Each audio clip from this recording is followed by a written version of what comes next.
Welcome back to Tech Baby's Crib. Today we're going to be showing you the new updated Amazon Kids Plus user interface, the design, the layout. We're going to be showing you what it looks like, how it compares to what there was before, and then discussing a little bit about how we think this impacts the user experience.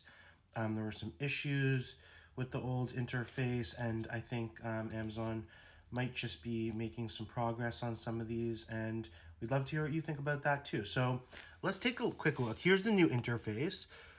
Basically, we have a home section that has a bunch of categories, including, apps versus videos, things on the device, music, books.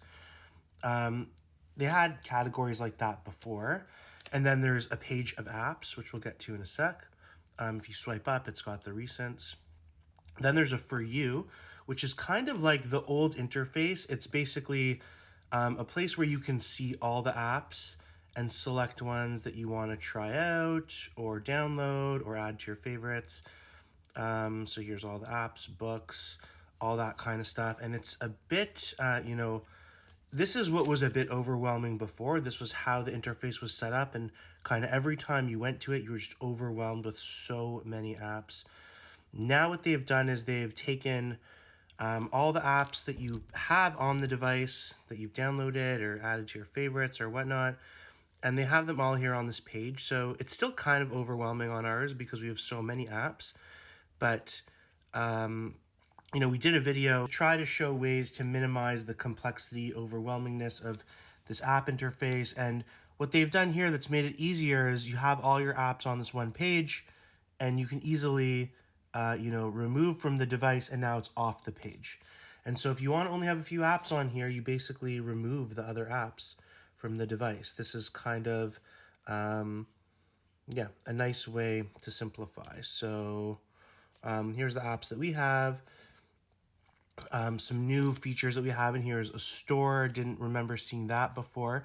The icons, of course, look different. This you need an adult.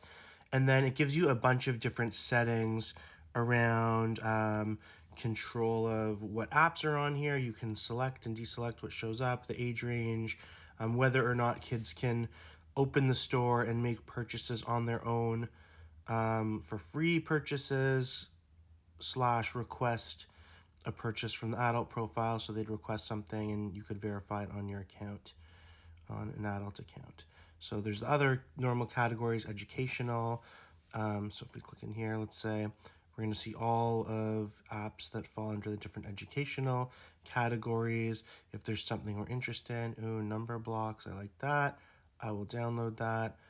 And I think that will show up over here when it's ready. So then the other one tab is your personal tab, which allows you to see the apps that were added for you and change the wallpaper, although there aren't that many options, but you can, of course, edit your own avatar. So a little bit of customization, and then the search bar at the top to search for any apps you're interested in, or books or audiobooks or whatever. So that's a quick overview. Looking at it side by side with the old layout, I'd say the key difference is this new home tab, which kind of compiles the stuff you want, including the categories and the apps that you've downloaded, into one cleaner space that allows you more control. You can remove things you don't want, and you don't need a million apps every time you open. Every time you turn on the tablet, you don't have a million apps just overwhelming you and not even knowing where to begin. These are the apps. We can just keep the apps we want. So I think that's actually a very positive advancement for this tablet. On our videos, we've seen tons of comments about the UI, the user interface being very difficult, being overwhelming for kids, being kind of tricky to find what you're looking for. We've had people asking for different types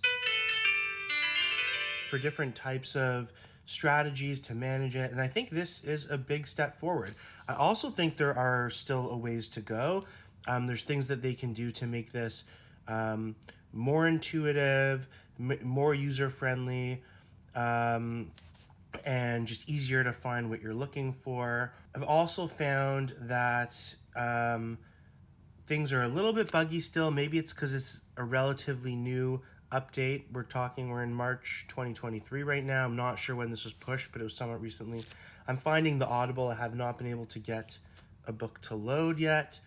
So I'd imagine that's a bug that will be fixed soon, or maybe if I restart my device, just kind of waits here forever. But anyway, I'd say this is a very solid update that we're happy about, and we'd love to see this kind of continued progress.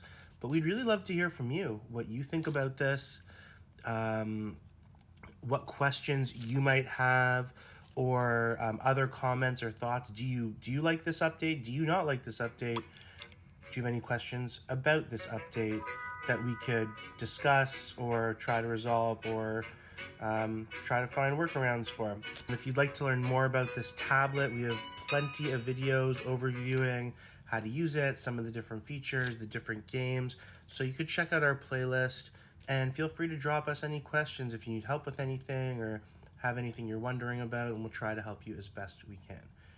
Thanks for joining us, and tech it easy.